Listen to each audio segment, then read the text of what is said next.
Le estamos planteando al Gobierno que asuma su compromiso con la clase trabajadora de este país, que se reabran las mesas de diálogo social para abordar al menos 3 cuestiones fundamentales. La primera de ellas, que además es una responsabilidad del propio Gobierno, es el incremento del salario mínimo interprofesional. No se puede congelar el salario mínimo interprofesional. Es una competencia del Gobierno de España. Está en el Estatuto de los Trabajadores. Pero es que diremos más sobre esto. Aunque sea una cantidad mínima el incremento, es que hay un compromiso del Gobierno de España con los agentes sociales, con los sindicatos, que está en su programa de gobierno, de llevar el salario mínimo interprofesional hasta el 60% del salario medio, del 60% al salario medio, que no es otra cosa que una recomendación de la Unión Europea, que es un compromiso europeo.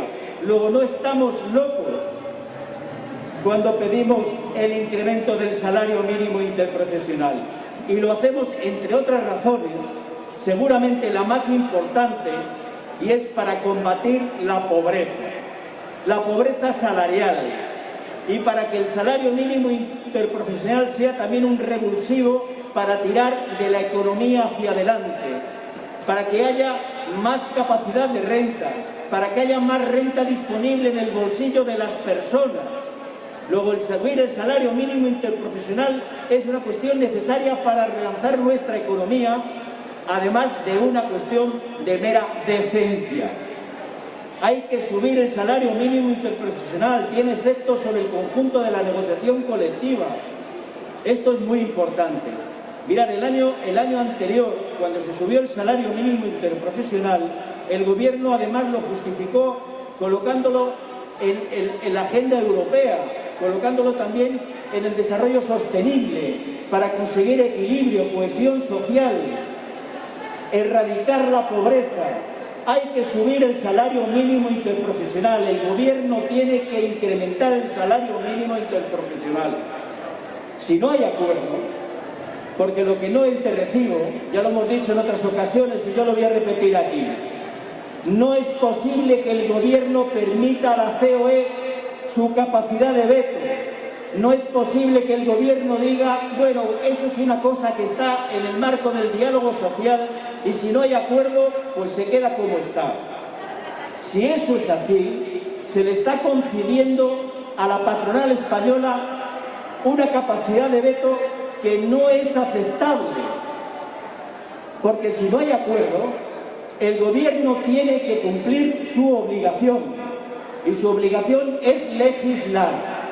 Y su obligación es erradicar la pobreza. Y su obligación es incrementar los salarios para contribuir a la recuperación económica. En segundo lugar, las pensiones. Bueno, es que hay un acuerdo también del Gobierno, de este Gobierno de progreso, de modificar el sistema público de pensiones, de ir a un sistema que permita que ese sistema se mantenga en el tiempo y además de eso, que no pueda empobrecer a la gente con sistemas como el actual, con su índice de revalorización, con el sistema que impuso el Gobierno del PP en la reforma del año 2013 del 0,25%. Hemos hecho un pequeño cálculo para que tengáis una idea. Aquí en Cantabria, la pensión media de una viuda o de un viudo, de una persona en estas circunstancias, son 780 euros, ahora mismo, en este momento. Bueno, pues si se incrementa el 0,25%, ¿sabéis lo que le corresponde a esa persona? No llega a 2 euros al mes, o a poco más de una barra de pan. Esto no es posible. Hay que cambiar el sistema que han impuesto con la reforma del 13, como se ha hecho ahora, de incrementar las pensiones conforme al IPC. Además de eso, hay que contribuir a sostener el sistema para que no se nos caiga en pedazos. Qué orgullo de una sociedad democrática, con madurez, con altura, como sociedad se sostiene su sistema de pensiones y compensa a aquella gente que con su esfuerzo ha levantado un país como este. Como mínimo eso. Eso está en el programa del Gobierno de Progreso. Está en el programa del Gobierno de coalición. Y tienen que cumplirlo. Y no valen excusas de mal pagador, como están haciendo también con la reforma laboral. ¿Sabéis cuál es la excusa? Le han comprado el argumento a la derecha española y a la COE. Y es que han buscado el relato de la condicionalidad de los fondos europeos, que los fondos europeos no llegarán a España si no se condicionan a sostener esas reformas del austericidio, las reformas del quinquenio negro, del 2010 al 2015, que vivió este país. Ese es el falso argumento de que están condicionados los fondos europeos a sostener esas reformas, a no tocar las pensiones, a no subir los salarios y a no tocar la reforma laboral. Es mentira. En primer lugar, porque es mentira. Europa no pone esas condiciones. En segundo lugar, porque está intencionado ese argumento maniqueo de la condicionalidad de los fondos europeos a sostener esas puñeteras reformas para que el Gobierno de España se arrugue y no lleve adelante su programa de reforma y su compromiso con la clase trabajadora de este país. Por eso lo aplauden con las orejas. La patronal está encantada. Empezó la derecha, recordáis, la derecha española en Europa poniendo problemas y problemas y tal, diciendo que España se iba a caer. Mira, si el problema que hay en Europa respecto a España no es por las reformas que se han hecho. El problema, las dudas que pueda haber en Europa y en el mundo respecto a fiarse o no de España es por la puñetera corrupción, no por esto. ¿A dónde vamos? ¿A quién quieren engañar? Y en tercer lugar, ¿en qué cabeza cabe que se puedan condicionar los fondos europeos para no hacer esas reformas, para no derogar la reforma laboral y el sistema de pensiones que nos impusieron? Bueno, si esto fuera así, menudo fracaso democrático, porque España entonces estaría intervenida. Y España no está intervenida. España no está intervenida. Y en último lugar, y termino con esto, compañeros y compañeras, mirar que no ha dado vueltas la reforma laboral. Mirar que no ha habido compromisos con derogar la reforma laboral.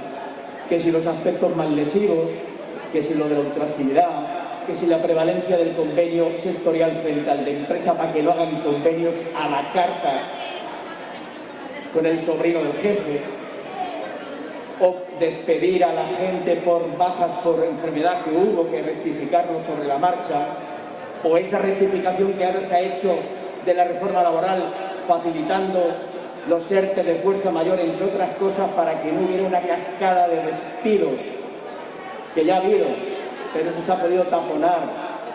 ¿Qué queremos? Queremos que se aborde en el marco de negociación la derogación de la reforma laboral, entre otras cosas para colocar a este país en mejores condiciones ante la futura recuperación que se va a producir cuando la vacuna empiece a tener éxito. Porque no vaya a ser que la puerta que se abra no sea para que venga la gente a trabajar en las empresas, sino la puerta para que salgan.